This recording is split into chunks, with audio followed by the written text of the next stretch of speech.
This is Alexandra from Persed. And this is Paul from the Time Repair Corporation. And we both welcome you to our Interchange podcast. A meeting of the minds, people reaching outside of themselves in order to find a deeper understanding of their perspectives.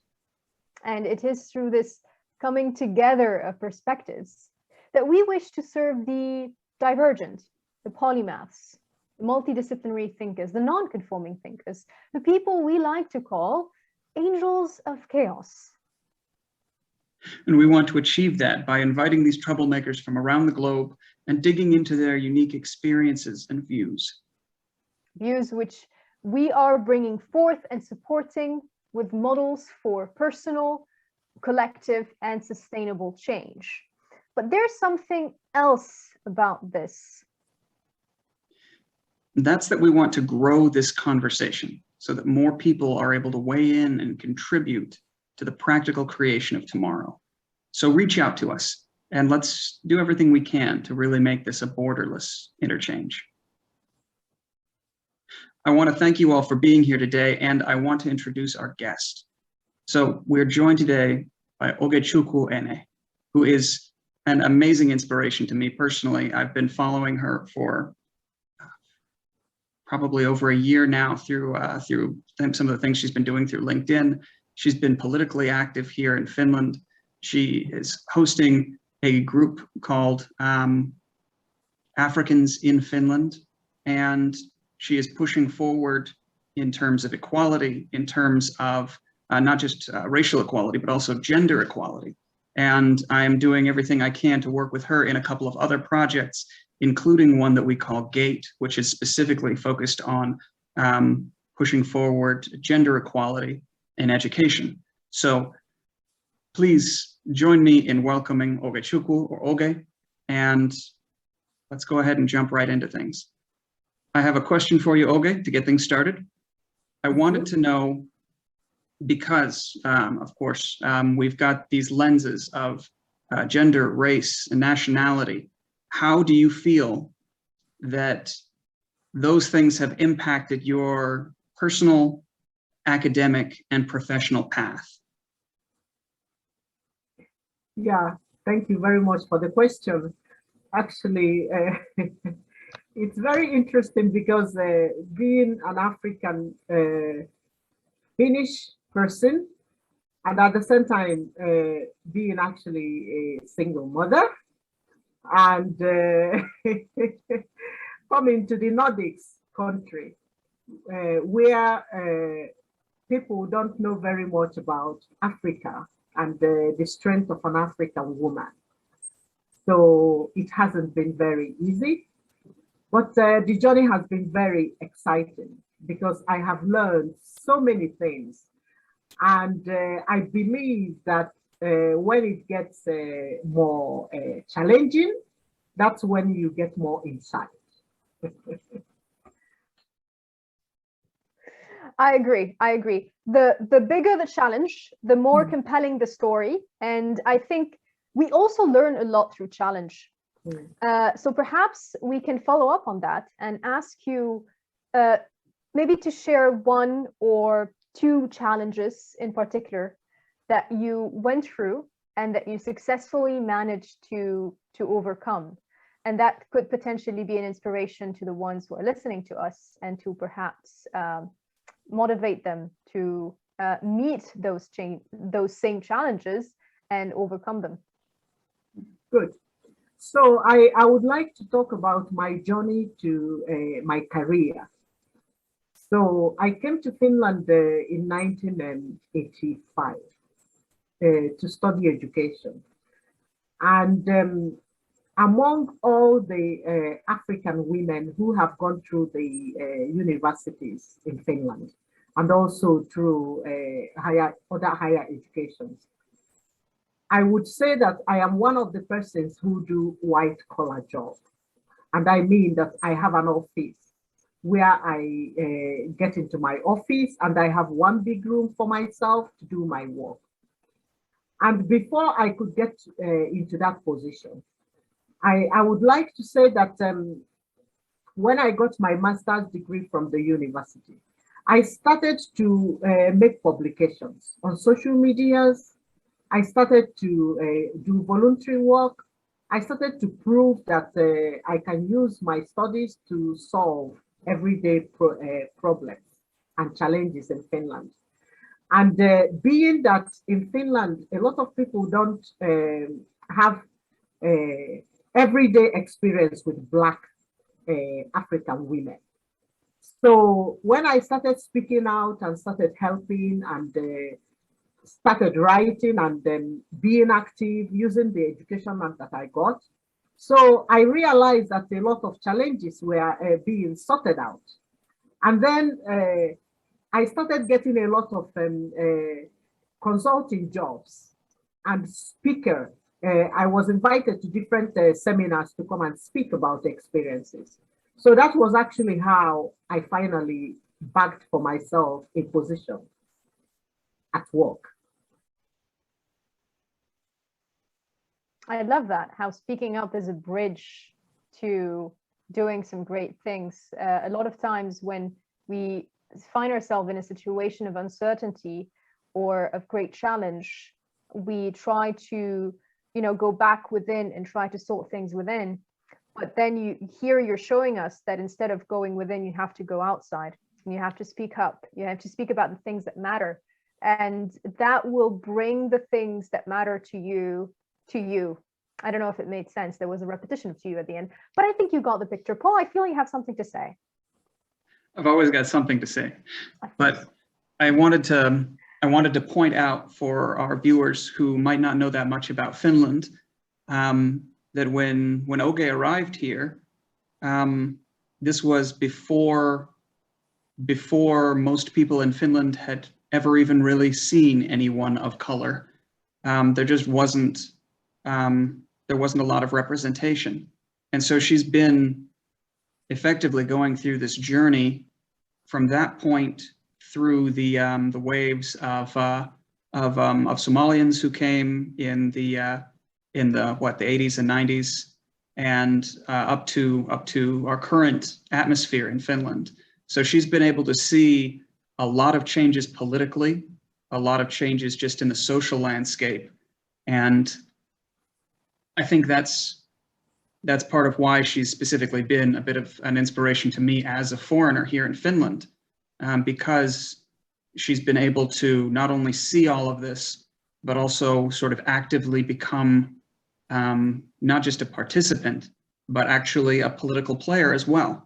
And I was hoping that you might be able to talk a little bit about that experience, about what it's like putting together an organization like Africans in Finland, and the goals. What is it for? Why does it matter? And why are we getting the word out about it? Because I know that there are a lot of people here who need this representation, but may not even know that they need it. This is very interesting. Yes. And I would like to connect actually my career when I went to work for the University of Helsinki Adult Education Center. That was in 1994. So during this time, the Somalis, the very first Somalis, they started arriving to Finland from the former Soviet Union at the beginning of the 90s as refugees. And during that period, Finland was crying. They were really having a very big challenge because the teachers were saying, we don't know what to do. How do we receive them in our classrooms? And then the kindergarten teachers were saying, what are we going to do with them? And they are Muslims. So during that period, the University of Helsinki took the challenge to begin to retrain the teachers. And that was when I was employed at the university. I got the position of a program manager for multicultural education. Because when I did my master's degree from the same University of Helsinki, multicultural education was not a content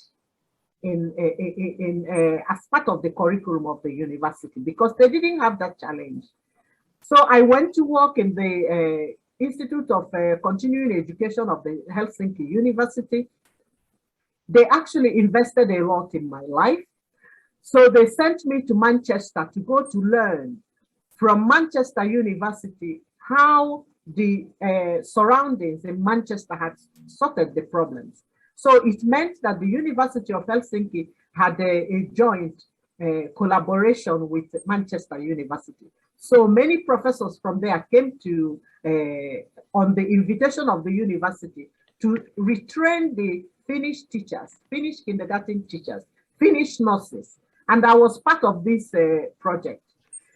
So while I was doing this work, I continued to impact my own community, who are the Nigerians, who are also slowly increasing in Finland. So we started talking about bilingualism, multiculturalism, multilingualism. And then we started to form associations so that we will begin to teach our mother tongues to people, because we followed researches that told us that if you don't speak your mother tongue properly and write it, you will not be able to learn the Finnish language. And Finnish language here is the key to the society. So while I was doing these things from the university, I'm publishing from the practical experiences and also from the theoretical background. So I was invited to join politics in 2008 because of these publications. So a political party came to me because Finland wanted to build a democracy. So they wanted to invite a Black woman who would also bring the challenges of the Black people. So that was when I joined the politics. And it was really very exciting. So I joined the Swedish political party in Finland, because in Finland we have about 5% of the population that speaks Swedish language. So the Swedish People's Party, political party of Finland, they know how it is to be a minority in Finland, even that they are Finns because of language. So when I joined them, I started enjoying the political atmosphere. I got a lot of support. But I had a very big challenge because I spoke Finnish and not Swedish.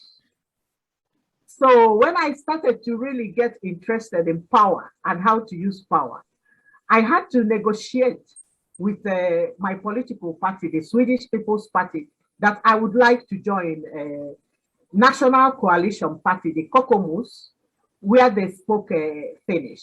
And that was when I changed from the 2008 to 2010, I was with the Swedish political party. But then in 2010, I moved to a national coalition party called Kokoomus. So that's how my journey has been. And I am still in Kokoomus. And when I think about this Africa in Finland, a lot of people have been contacting me and asking me, what shall we do? Because there are lots of Africans who are not integrated. So I decided, okay, now I am a mother, I am a grandmother of 3 children, and I have a lot of time. So I thought that I would put up this association and try to mentor some persons from African background so that they can take over the work in the public space. Because very soon I'm going to go in to work in my family, because my family has been growing quite large. Thank you. I love this. I love this. Okay. And I think you answered a question that at some point I would have probably asked, which is, how did you connect the dots of your life? It's my absolute favorite question. I ask it every single time because I'm obsessed with connecting the dots. So I think, and you reminded me of Steve Jobs' quote, you can only connect the dots by looking backward. And I think now what you did is that you looked backward and you kind of helped us to connect the dots of your life and to see how things can evolve from one thing to another. And correct me if I'm wrong, Oge, but the fact that you were true to yourself and the fact that you embraced your identity, your authenticity, it allowed you to constantly work in alignment with that self and in the same time attract the opportunities that are right for you. And I think that is absolutely brilliant. But I want to focus on one thing that you talked about, which is integration. And I think as we live in a world that is constantly expanding in terms of interactions, in terms of connections beyond borders, the word integration has been gaining in importance. We're talking about integration of languages, we're talking integration of identities, national identities, and so on and so forth.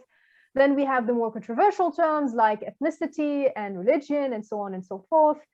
And then we have more diversity in schools from a socioeconomic background. We have neurodiversity as well that is also taking shape. And it all comes down to this idea of integration. So perhaps the next question that I'd love you to answer is from two perspectives, actually. The first one is from the perspective of those who are in decision-making power, from the perspective of those who are creating the systems.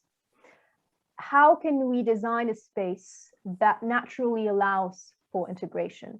And then from the perspective of those who are seeking integration, what can they do to embrace this new environment? Okay, so I'm going to walk you through a project that I'm going to do in March, and is actually from this point of decision making. So I'm planning to organize in Africa, in Finland, International Women's Day, which is a very global activity. And it's about talking about the achievements of women all over the world, social achievement, human rights, when we started to vote, economic, political achievement. So what did I do? I launched out to my political party, which is the ruling party actually in Helsinki city where I live. The mayors of the city of Helsinki for the past 20 years have come from my political party. And I belong to Helsinki National Coalition Women's Group. So I wrote to them and I told them that Africa in Finland has just started. And I would like them to send me representatives from the political party who would come to explain to us what is this equal opportunity that Finnish women have, and what can we African women learn from it, and how can the policies of our political parties reflect it? Because we want to integrate, we have come here. Even if I go back to Africa tomorrow, my children are not going. So, and to my greatest surprise, they wrote me back and they said they are really into this activity, that they are going to send representatives. And then they asked me, what else do we want? And I said that I wouldn't mind if I'm invited to the table and you can put all the possibilities on the table and we can walk around it and we see what else you can give. And at the same time, I went to the local church because in Finland, the churches are very rich because Finland has the state church, the Lutheran church. So I went to my local church and I told them I want collaboration because I have been coming to this church and I am the only African person that comes to this church and I have been here for 4 years.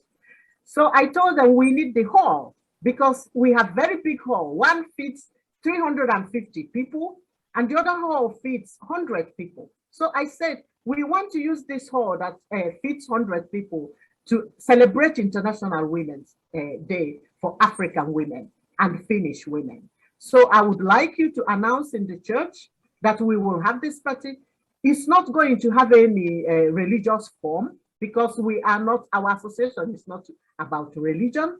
There are some of our members who are Muslims and there are some who are atheists.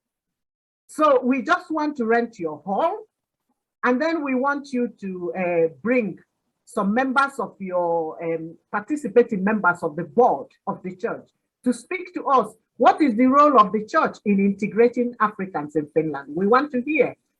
And then we are going to have stories of African women who have been working their integration process in Finland. For some of them, it's a nightmare. For some of them, it's an easy journey. So 2 of them will tell their stories. And then after that, I expect the political party and the church from these stories to begin to go and look into their strategy. What shall we do? So this is one practical way of how we want to reach out to the community. Okay, from the African point of view. So I know that, for instance, I can use my own example. When I came to Finland, I was afraid of police in Nigeria because our police is, when you go to police station to report about a crime, you yourself can even end up being the criminal because they will want you to bribe them. They will want to abuse you. If you're a woman, you can even face different types of situations because their salaries are very poor. The police, they are quite hungry in Nigeria. So I had this kind of fear for police. But through my work with the Helsinki city, I have been teaching Finnish police for a period of 10 years on cultural competence, bringing out this kind of fear that people like me have because of our life back home. So through this, today I tell you, I have gotten rid of the police fear that I have because I have had lots of Finnish police, up to about hundreds of them that have gone through this cultural competence course that I have trained. So in this way, I'm encouraging Africans who are very passive, who are living in this fear, to come out. We live in a democratic society. Come out, air your views, bring your voice, and then your people will begin to solve your problems. So, because we are here in this global village to solve challenges and to make the dots meet. That's the only way we can make life successful. Yes. Agreed. I think that's absolutely what we're trying to do just as individuals every day, is get these connections made. I think it's the only way to really solve any kind of problem, but it's really fantastic to get that perspective. What I'd like to ask about next, it's a bit of a chance to brag if you'd like to, but I'd like to hear about what you feel is the greatest impact that you have made thus far, and it can be personal, professional, what have you. And after that, I'd like you to tell me about the impact you want to make in the future. So the greatest one that you've made so far, and then what you'd like to do afterward, what comes next. Okay. Well, right. It's my family. The greatest impact I have made in my family is that I have brought up 2 adults, 35-year-old guy and a 32-year-old daughter. Both of them are married, and my son is married to a Sri Lankan Finnish. So in my family, I have a granddaughter who is, wait a minute, I would say who is 50%, how can I divide it? So I can say 50% African Finn, 25% Nigerian, and 25% Sri Lankan Finnish. You see, I took the greatest portion of that. And then I have my daughter, who is completely married to a white Swedish banker. So, and I have 2 grandchildren, boys. So I have not only extended my roots in Finland. It has even gone out to the Nordic countries, up to Sweden. So in that sense, in my family, when we come on Christmas, you need to see our Christmas table, food. It's coming from all over the world. You need to join our discussion. It's coming from all over. So the stories never end. Sometimes we can eat our breakfast, the porridge on the table for 2-3 hours, connecting from Sweden to Sri Lanka, from Sri Lanka to Finland, to Nigeria, to all over the world. Because personally myself, I have also lived and worked in Australia. I have basically traveled all around the continent. I have been to United States 3 times. I have traveled all over Europe. I have been teaching in Lithuania. So I have gone around, and wherever I have been, I feel very comfortable. I don't see myself anymore as a Nigerian, and I am not Finnish, far from it. I'm a global citizen. I can go anywhere, anytime, talk to anybody, anywhere, as long as the person is living in this global village. So basically, that's my achievement in my personal family and in my home. So I don't remember your second question. This is a very interesting take. I think Paul's second question was, what impact do you want to make in the future? Yeah. Yes. This is again because I have dedicated my life and my skills and my talents to this Africa in Finland. And the philosophical background behind it is that a tree does not make a forest. If you have a tree, it's very easy for you to bulldoze one tree. But if you are able to develop a forest, it's very difficult. By the time you would clear a forest, somebody will stop you. So now I'm going to spend the rest of the life I will work in the public space to groom the next generation, other African people, to take charge of living in Finland and to get their roots all over in the forest of Finland, so that we will be able to stand when the storms come. So that's my my next, because I have my grandchildren in Finland. They are growing. I'm in my family. I'm giving them a lot of storytelling about my background, being an Igbo woman who left southern Nigeria to Finland. And then I'm strengthening their identity. They are also strengthening my identity, because I tell you, I learned a lot from my children and from my grandchildren, because their mentality, their thinking, the way they reason is very Finnish. I have to sometimes stop them at the middle of a discussion and say, hey, now you stop. Let's go through this back. What you are telling me sounds very Finnish, but have you forgotten that I was born in Nigeria and I'm coming from this point of view? Let's see, where do we make the compromises? So it's very, I tell you, my life is very fascinating every day. And I just enjoy life. And like I said before, the more challenging it becomes, the more better it gets.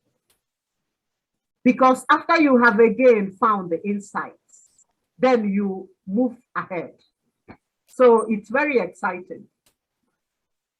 And you move much faster, and you move swifter, faster, better, more comfortably, because you understand something now that you didn't understand yesterday or the day before or a year ago, and that makes you a different person.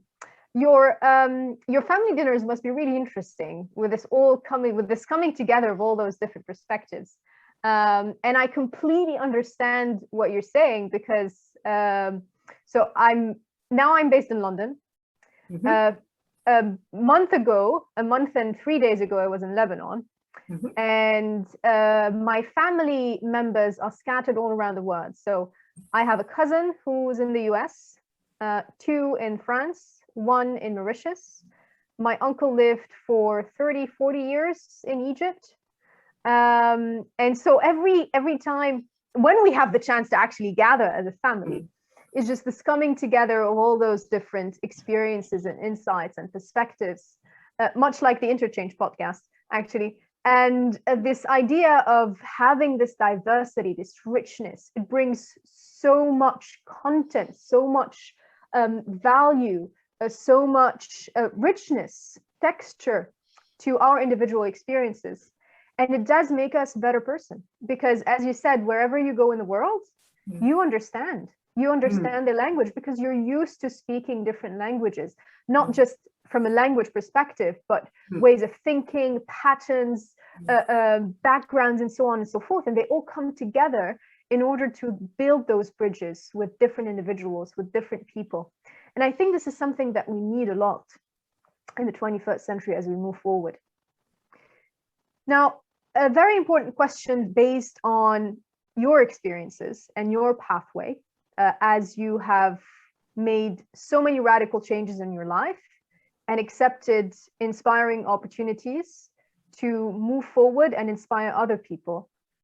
What would you say is something that allowed you to, that helped you, that kept you determined, focused, that gave you that sense of drive and that allowed you to do all the things that you can do? What is that? You can call it thread, you can call it emotion, you can call it idea. So whatever it is for you that helped you do the things that you've done and that could perhaps inspire others to do more or less of the same. I think it's my upbringing. And also I think it's my nature. Because I remember from when I was young, traditionally, a girl was not supposed to climb trees. And because back home in Nigeria, we had roles that our parents brought us in roles. A boy has to do this, a girl has to do this. And right from when I was a child, I was always arguing, why do I have to do what the girls want to do? That why can't I just enjoy with the boys? So I used to climb. I jump, I climb with the boys, and I'm very competitive. So, and I was given a name when I was very young. They called me boy girl. So maybe if I would have grown in Finland, I would say that I am a boy. So, and I always challenged, even when my parents were talking about marriage, because also from the culture I was brought up, it's that you will get higher education, but when you get a husband, the husband has to take care of all your expenses because you're a woman, and then you stay at home and you are a homemaker. You use your brains to make the home. So this was how I was brought up. But I always, I remember when I met my ex-husband, I told him that in our culture, yes, of course, I'm a woman, but I want career, that I'm not going to just be in the house. But of course, if you get so rich that then every morning you drop $5,000 on the table for me, then of course I can sit at home. So, and he never did that. So I didn't sit at home.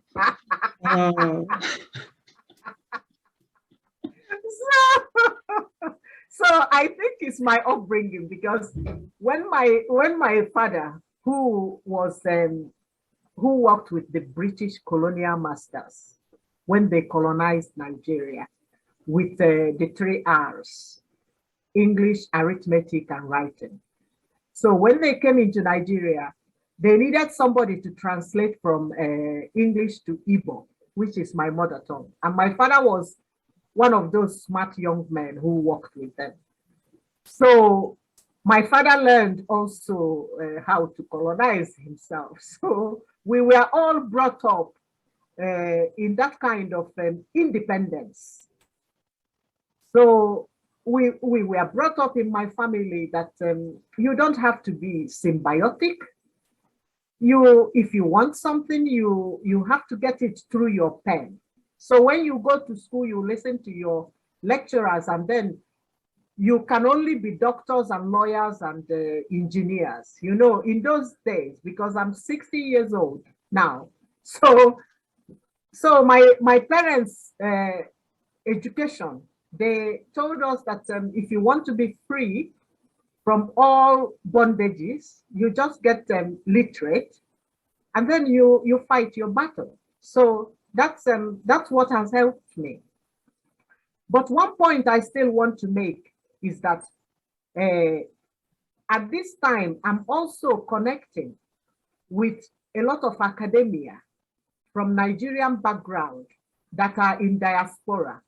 I recently, through LinkedIn, met a professor who spoke the same mother tongue with me from Harvard University.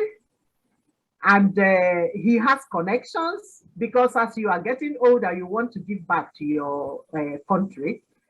So we started to discuss, and I have made some lectures for Nigerian universities that I'm going to be lecturing from January 2022 online, trying to use all the exposures and all the knowledge I have received from Finland to connect the dots also in Nigeria, multicultural and multi-ethnic dots, because Nigeria is made up of 250 different ethnic countries. We need to work together and get to have understanding, and we need to live together. And if it has worked for me in Finland, why can't it work in Nigeria? It's just about the knowledge and establishing it there.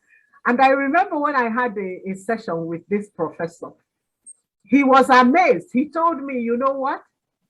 Even South African businesses, when they come into Nigeria, they are fighting with Nigerians because of these cross-cultural differences. Mm-hmm. That how about if we lectured this also between Nigerians and South Africans, because it's not only within Nigeria alone. So I said, go for it. I'm ready for that. So this is the stage I am. I want to be shuttling between Nigeria and Finland. There's so many dots to connect in the world. There's just so many dots to connect in the world. Yes.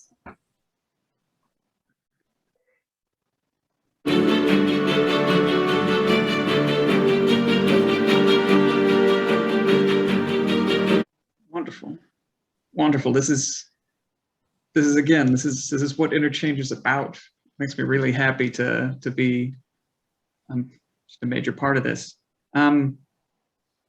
Now, I think it would be a fantastic time for us to move to a segment that we call the Rapid 7. So in this segment, what we do is we have a series of questions for you, just short little questions. And for each one, mostly it'll be just one-word answers. So we'll just go back and forth, quickly asking questions, and just say the first thing on your mind. And the first question is this: what is the most important part of the day?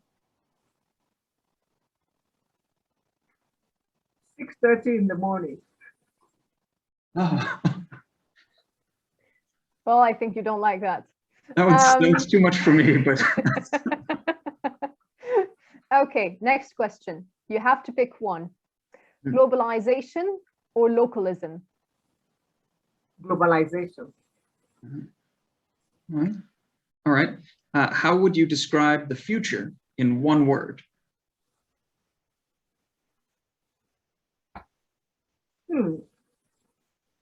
Interesting. Okay. And how would you describe the present in one word? Sorry? How would you describe the present in one word? It's insightful. Insightful. Lots of insights. Yeah. All right. All right. How would you describe your state of mind in one word? I'm so happy. I'm so peaceful. Ah. That's amazing. That's a great state of mind to be in. And what is the trait that you most like about yourself? The character trait that you most like about yourself? I'm a networker. All right. That's really good. An inspirational message or advice in less than 5 words. Maybe no more than 5 words. Nature is good for you. I'll take it. That's right on point. Yeah, that's 5 words. That's 5 words. And I think this is at the essence of much of what's happening in the world at the present moment with COP26 in the background and the backdrop. And also much of the work that Paul is focused on.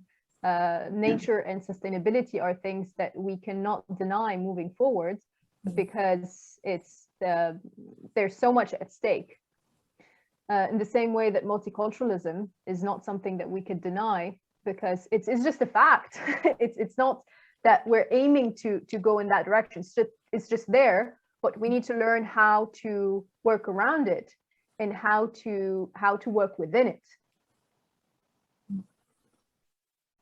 I like it. Any last thoughts? Oh, yeah, Paul. Yeah, no, you're good. You're good. Yeah, I was just thinking that it's really fantastic because there are so many barriers and so many boundaries that we run into on a regular basis in our lives, whether they're actually physical barriers or resource shortages, or whether they're more socially constructed barriers where you're just not able to do this, that, or the other thing because of how society has been put together. And I feel like that this is, to a large extent, the point where I have received the most inspiration from you. And the thing that I've most enjoyed about this interchange has been this idea that you look at what's around you and you keep moving forward, and you value the connections that you've made with family, connections that you've made in your community, and you let that be sort of a source of strength to break down barriers, to push forward with new projects, new ideas, solutions that everyone will agree that we need. If you have a conversation with people, if you're talking to them, they run into these same points again and again that need to be taken care of. And just the idea that we can sort of grow, not only through our own, but through one another's experience, so that we can start really tackling those things together. I really just appreciate that sort of focus. Yeah, sorry, a little bit of a tangent, but I feel like that's part of what has tied together this interchange. Yeah, okay, do you have any last thoughts that you would like to share with us and with our audience? I just wanted to say that for me, I am not worried about money, because money is good, but money does not give happiness. I believe that as I am moving forward with all the ideas of doing even voluntary work, but choosing the things I want to do, money will follow me, and the nice network will follow me. And I think also that at the beginning, what helped me to get to the point I am today is also because I am a little exotic in Finland. So because of my exoticism,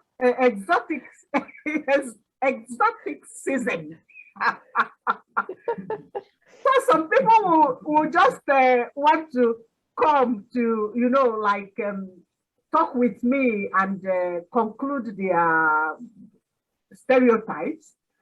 And then at the end of the day, we get a very wonderful, nice discussion.